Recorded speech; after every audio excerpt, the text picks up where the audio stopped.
Boa tarde a todos, estamos de volta agora com mais um fechamento do mercado. Eu e Caio Toledo. Boa tarde, Caio. Boa tarde, Celso. Boa tarde a todos. Bom, começando mais um fechamento de mercado. É isso aí, com esse Vamos lá. aí. O mercado foi bom hoje, sangrou tudo, a tela tava vermelha. Vale que melhorou. Vale que melhorou. Vale melhorou. A situação aí, principalmente ativos financeiros ligados a redução, a possível aumento da contribuição social sobre lucro líquido e também ao JCP, juros sobre capital próprio. O governo pretende extinguir. Isso é, cara, até normal. A gente comentou isso sexta-feira passada, né? Já deveria, entendeu? Foi até que a senadora falou, retirar, o andar de cima também precisa contribuir para o ajuste fiscal, né? Acho que não tem necessidade disso. Isso era, como o próprio nome, era juros sobre capital próprio, né? Você tinha um momento de inflação elevado, aí ele pode distribuir esses juros gerados pelo capital próprio. Lá atrás você fazia a reavaliação do balanço, né? Você fazia a reavaliação dos seus ativos permanentes. Então você conseguia, hoje é proibido você fazer, só pode fazer a reavaliação para baixo. É o famoso impairment, né, que a Petrobras fez. Que é você tem um ativo, se ele vai gerar menos caixa do que o próprio valor contábil, você pode fazer uma reavaliação para baixo. Hoje não pode. Antigamente tinha, porque assim, a inflação comia em 3 anos o imóvel, os ativos dele poderiam dobrar por conta da inflação. Se ele não reavaliasse, ele ficava para trás. Então ele reavalia até para... Por que ele reavaliava no passado? Para aumentar a depreciação e pagar menos impostos. Hoje não pode fazer isso porque vou reavaliar ativo toda hora, o cara paga menos impostos. Então é proibido essa parte. E aí ele, por que eu estou falando tudo isso? Tinha esse ganho com capital dele e aí ele podia pagar esses juros. Hoje, apesar dos juros hoje ainda na casa de 14,25, você tem isso muito menor, digamos assim, para poder pagar. E aí o governo quis tirar, acho aí, que faz todo sentido, ele retirar. Lá fora também não tem. E o JCP eu não vejo problema. Contribuição social sobre o lucro líquido eu acho ruim. O aumento, no final quem vai pagar a conta somos nós, porque as tarifas de banco já subiram no segundo trimestre absurdamente em relação ao segundo trimestre de 2014. O banco vai fazer o quê? Não vai repassar? Não, eu vou ficar com o imposto aqui. Passa para tarifa. Então a gente está pagando tarifa, você fala, não vou mais ter conta em banco? Não tem como. O cara leva a tarifa, mas a minha conta é salário. Tá bom, vou levar a tua também. Está reclamando aí, vou fazer. Então não tem muito como fugir. Ele eleva a tarifa de serviços para todo mundo pagar. Então quando batem assim em bancos, óbvio que a redução do rating para bancos, isso atrapalha, encarece a captação. Bancos captam dinheiro daqui de um bolso, põe num bolso para tirar do outro. Então é isso que eles fazem. Isso óbvio que afeta essas companhias, as que estão batendo muito em Ambev, setor financeiro, mas óbvio que o aumento da contribuição social sobre o lucro líquido afeta todo o setor financeiro. Seguradoras, BVMF, CETIP, tudo que são grandes pagadores. Vivo hoje estava caindo, perguntaram até da informação, por que está caindo? 5%. É isso, a Vivo é uma das grandes pagadoras de dividendos e quando você paga muito dividendos, você faz para pagar menos impostos através do JCP. Então, até não sabia se impactaria ou não seguradoras, até me perguntaram hoje, falei, olha, pra ser bem sincero, eu não sei se impacta as seguradoras. Impacta o resultado da XP? É mesmo? Mas contribuição social sobre lucro líquido... Impacta a gente. Também. A gente tem que pagar uma alíquota maior. É isso aí. Entendeu? Esse é o problema. Impacta todo o setor financeiro. Então nós, falando de Ambev, esse é o ponto. Continuo naquela discussão de que acredito que a empresa venha pagar um dividendo extraordinário esse ano para justamente fugir. Você não pode, governo... É o seguinte, a retirada, a inclusão do imposto fica para o ano seguinte, sempre assim. Quando você vai mudar a alíquota do imposto que já existe, você tem só aquela quarentena, se não me engano, são 90 dias, Se chama quarentena, mas são acho que 90 dias para implementar. Por isso que começa 1º de setembro a alíquota da contribuição social sobre o lucro líquido para 20. Se ela quiser implementar para 22,5, tem que esperar mais 90 dias. Então, acho que começa 1º de setembro, se eu não me engano, se me falha a memória, para a alíquota a contribuição social do lucro líquido subir para as empresas financeiras.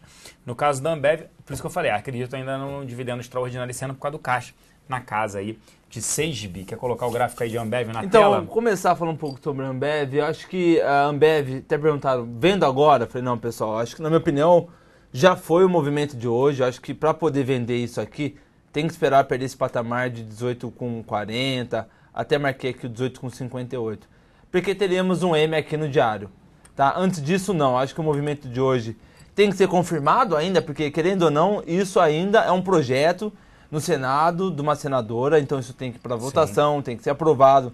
Então, hoje foi muito no boato que acaba, querendo ou não, impactando o mercado, mas isso aqui ainda não é um fato consolidado. Então, vamos ver se perde esse fundo duplo. Se perder é um M, aí poderíamos entrar numa venda, mas por enquanto não vale a pena entrar numa venda. A única coisa que nós temos em Ambev é esse topo duplo aqui em cima, na casa próximo dos 20 bolas. Fora isso, nada. Ok? Boa, pessoal perguntando de Petro, expectativa segue negativa. Hoje estava dando um respiro por conta do aumento de cotação do preço do petróleo. Vamos lá, os motivos, né, que fizeram a Petro apresentar um desempenho melhor do que, digamos, o mercado. Preço do petróleo subindo, as cotações. Estoque de petróleo Hoje, bem menor também. Acabou tendo uma maior demanda, né, do que até a oferta que se imaginava. Aí preço de petróleo subindo por conta disso. Você teve ontem a Moody's, incrível isso, a Moody's reiterando o rating sem reduzir a perspectiva para Petro. E em bancos ela faz, quer dizer, um negócio que não cola muito nesse sentido. Não fecha a conta. Não fecha a conta para isso. Mas, pô, eles não falaram disso. Mas olha o endividamento da Petro, 415 bilhões de reais, sendo 73,5% em dólar. Dólar só esse trimestre já está subindo 12%. Então já vai impactar essa dívida. Também você comentou sobre a questão do trimestre passado que teve a importação Olha de isso. dólar com a exportação. Isso. Que esse trimestre, até esse próximo semestre, desistam disso, né? Isso. Esse é o ponto, o resultado operacional nesse trimestre de agora, terceiro tri, tende a ser bem pior do que foi o segundo tri. Mas vamos pro gráfico de Petro aí. Acho que Petro... Mudou, não, Petro não mudou nada. Hoje fez um pequeno repique. Eu acho que eu estou esperando perder o 9,50, esse ponto aqui, para shortear novamente e buscar o 8 bola. Até comentei com o pessoal lá no pregão ao vivo. Para comprar interessante seria apenas acima do 10,03, tá bom? Então a gente falaria que isso aqui é um pivôzinho de alta. Mas eu estou esperando perder esse pontinho aqui para fazer uma venda, para buscar esse fundo aqui. Tá bom? O 805. Então é esse trade que eu estou esperando para entrar na Petro shorteando o papel. Vamos ver esse petróleo aí amanhã. Tem que ficar atento a essa questão de China, que já desvalorizou a moeda 4%, mas há boatos que pode chegar até 10% a desvalorização. Então, acho que é monitorar esses fluxos e monitorar, querendo ou não, o petróleo, né? O petróleo hoje subiu, mas ainda estamos com o petróleo trabalhando, se não me engano, ainda está abaixo de $50 o barril. Sim, sim. Ainda estamos abaixo de $50 o barril. Então, acho que é outra coisa a monitorar. Pô, e aí o pessoal falando aqui, a Croton, né, hoje subindo aí 3,62, muito por conta do forte resultado, né, repetindo que foi o forte resultado também de Estácio, né, buscando aí fontes de financiamento, né, por conta do FIES, a redução ali no financiamento do FIES, a dificuldade de liberar crédito, ela vem buscando isso. A gente acha um ativo interessante até para o valuation, só não dá para ter muito, né, olhando o fundamento. Não dá para ter muito por conta da interferência governamental. Se quiser ter uma posição pequena em Croton, mas acho que ela não reverteu ainda a tendência dela, se a gente olhar o gráfico semanal dela, é o que a gente brinca de que é caixão e vela preta, porque não dá. Perdeu um baita de um pivô de baixa no semanal e me preocupa muito, entendeu? Para poder comprar aqui, eu quero que esse candle que está formando essa semana feche acima do 9,35 e semana que vem mostre um candle de força para cima.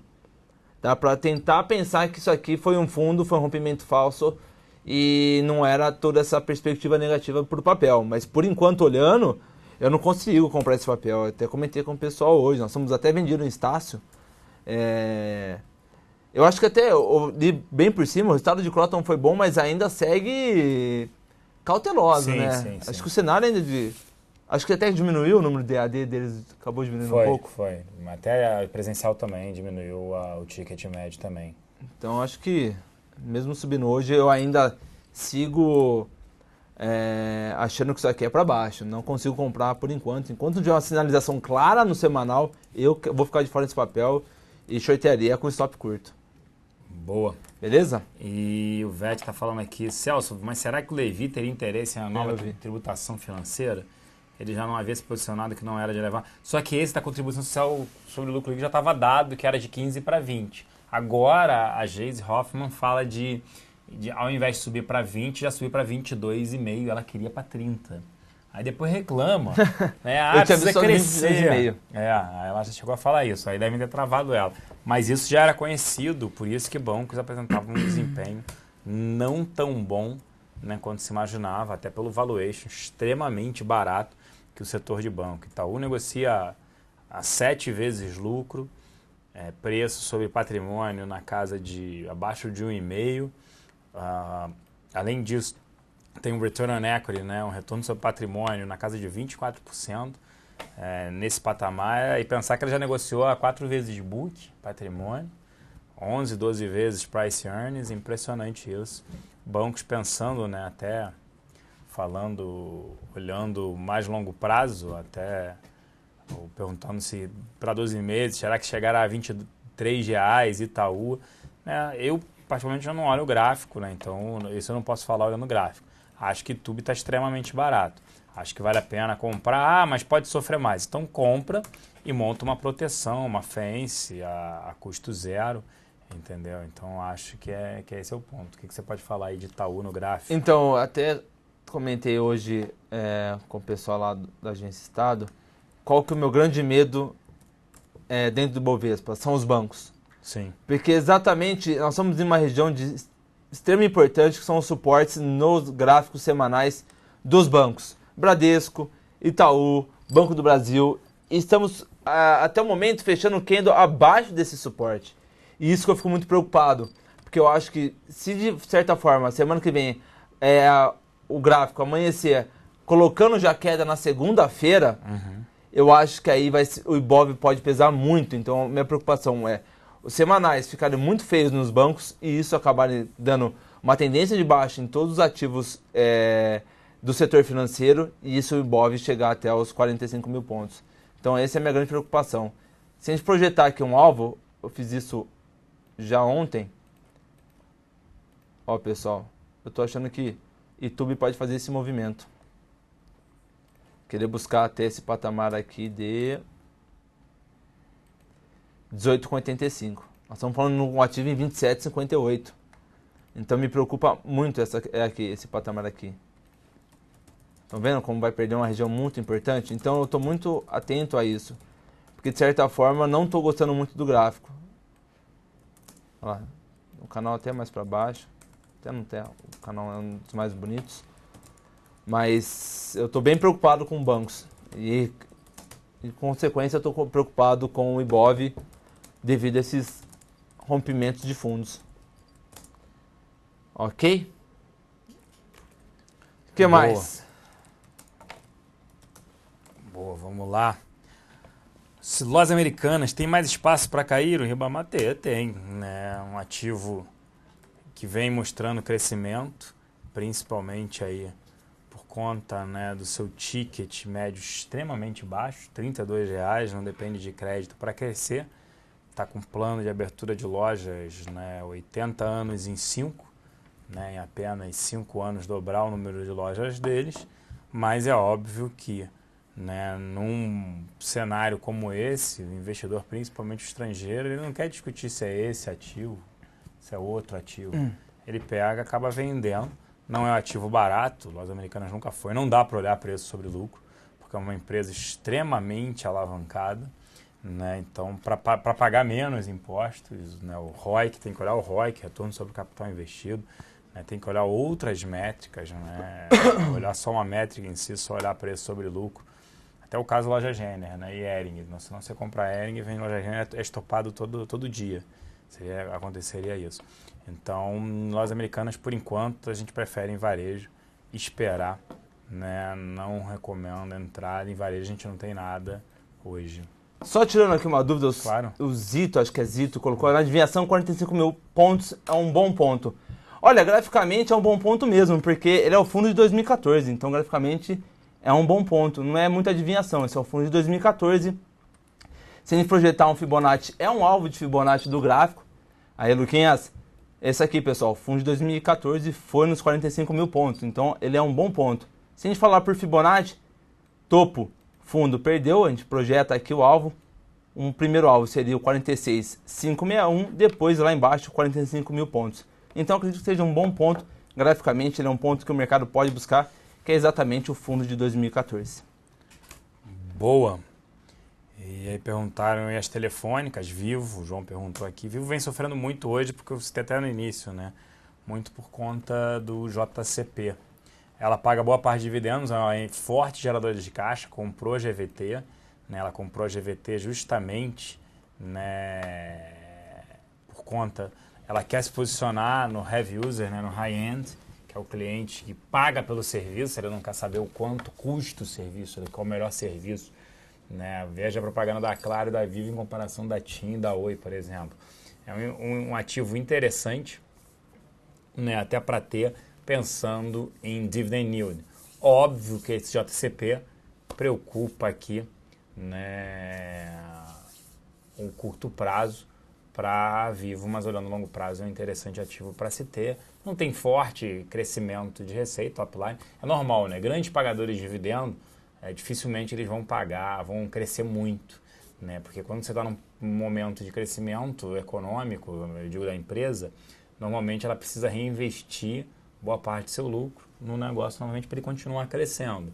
Quando ela diminui o crescimento, entra num segmento mais maduro, né, suas receitas mais estáveis, ela consegue gerar caixa, não precisa mais investir, ela distribui mais nesse cenário. É o caso ali da Vivo, que tem de continuar a...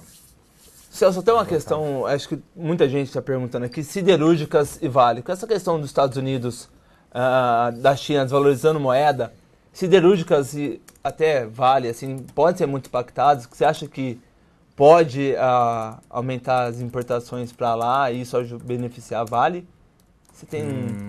a minha visão ainda é muito pessimista. China já consome 51% do minério da Vale, né? Eu não vejo isso acontecendo, não. Acho muito difícil essa melhora, até porque a discussão é se China vai crescer 7 ou vai crescer 3,5. Então... Imagina cai o consumo de 50% da Vale, ela passa a representar 25%. Então acho que até tinha um pessoal comentando, será que essa desvalorização poderia importar mais matéria-prima brasileira porque eles vão exportar mais, que ela é mais desvalorizada? Mas acho que a questão é mais crescimento chinês, tá? Essa é a minha opinião. Acho que a gente está falando muito mais de crescimento do que propriamente as exportações chinesas voltando aos patamares que nós vimos anos passados. O que mais, Celso? Vamos ver mais alguma coisa aqui? Teve aqui ainda, né? Vocês acreditam, você até comentou isso, que o Ibovespa encosta nos 46 mil no curto ou médio prazo. Isso até é engraçado, o bolso estava 58 mil pontos, todo mundo animado, a gente falando, estava caro para o fundamento, 14 vezes lucro. O famoso, quase que nunca na história desse país atingiu aquilo. Lucros das empresas decrescentes, cenário de alta de juros, inflação, não, a crise acabou, é o Levi. Bolsa voltou, aí está 48 mil, todo mundo fica pessimista, agora o mundo acabou. Não, o mundo não acabou, o Brasil não acabou, não vamos virar Venezuela, nem Argentina, nada disso, mas também não é para sair ainda comprando. Tem algumas oportunidades que vale a pena montar a posição, você pode ir montando devagarinho, não precisa ter pressa hoje no mercado, mas acho que o mercado está muito mais para 46, 45 do que ir para 50 numa análise fundamentalista. Hoje não está caro, mas também não está barato. Eu diria que o múltiplo está ok. Está 11,3 vezes lucro, mais ou menos. O médio é 10,5, mas acho que não volta mais para o médio, 10,5. Pode corrigir mais um pouco. E isso se não tiver perda de investimento, se não tiver uma ruptura política, vamos discutir aqui um monte de coisas. Do jeito que está, acho que não tem mais para um pouquinho para cair, para ajustar um pouquinho para baixo do que para andar. O que você acha? Ibov, eu tô nessa que eu comentei com vocês aqui. Acho que por Fibonacci, o nosso alvo seria aqui o 46.659, vamos colocar 46.600. Perdendo esse patamar, acho que é muito provável que nós tenhamos o Ibov próximo aos 45 mil pontos, que é o fundo de 2014. Então, graficamente, há um ponto a se destacar. Me chama a atenção essa correção que o Ibov fez. Então, ele caiu, fez uma correção e voltou a cair. Extremamente saudável para o mercado. Isso aqui, graficamente, não caiu de uma vez só. Então, ele caiu, corrige, fez uma onda de correção e voltou a cair, tá? Então, eu estou com esse patamar ainda em 46.600 como o meu próximo alvo. Perdendo essa região, 45 mil pontos.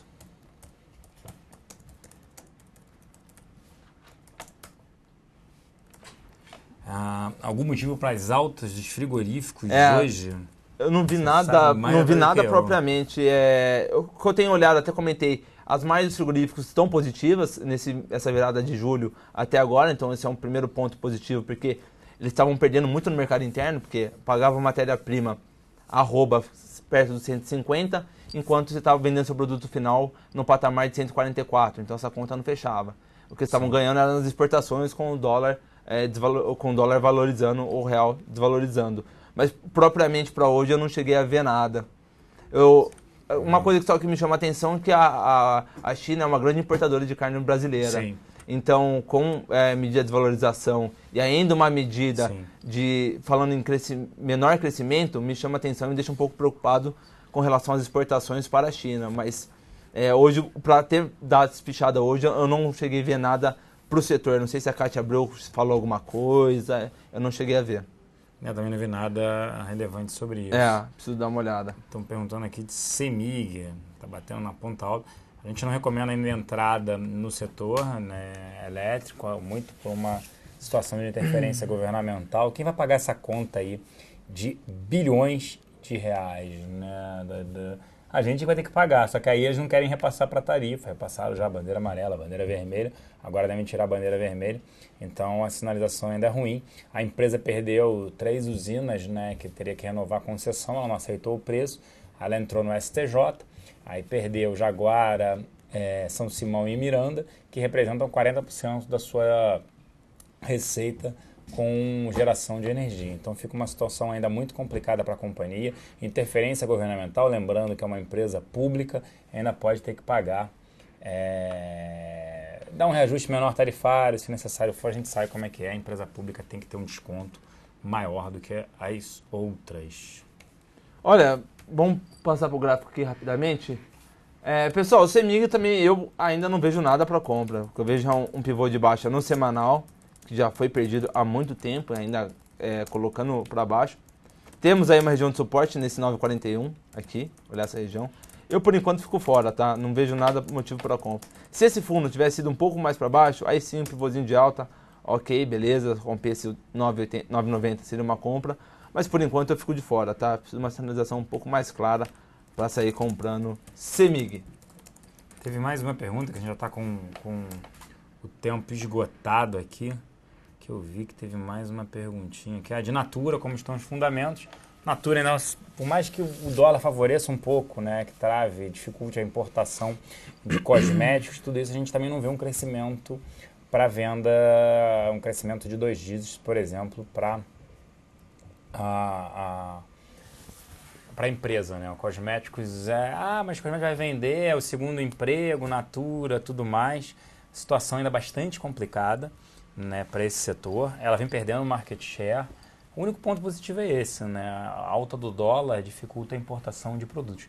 Mas a população não está gastando em vários, né? Está cortando gasto de tudo, vai gastar agora. Exatamente. E eu até conheço um pouco mais sobre o setor especificamente, tenho conversado muito lá em casa sobre esse assunto. A questão aí está sendo que o ticket médio tem caído muito.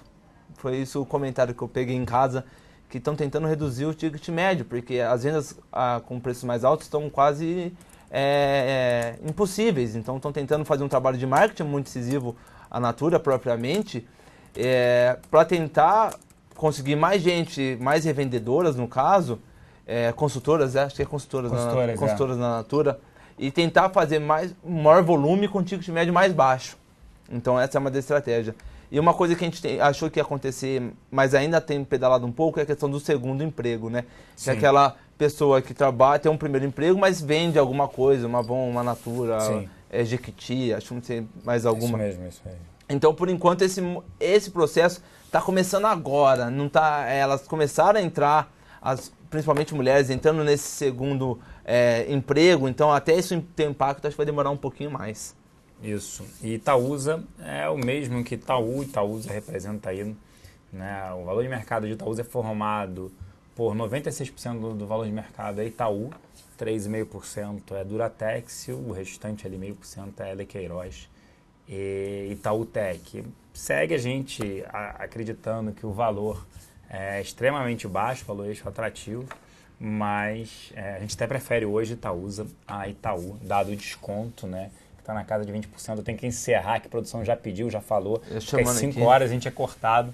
Então a gente tem que encerrar, a gente volta amanhã, senhores. Muito obrigado, um grande abraço e até amanhã. Tchau, tchau, pessoal.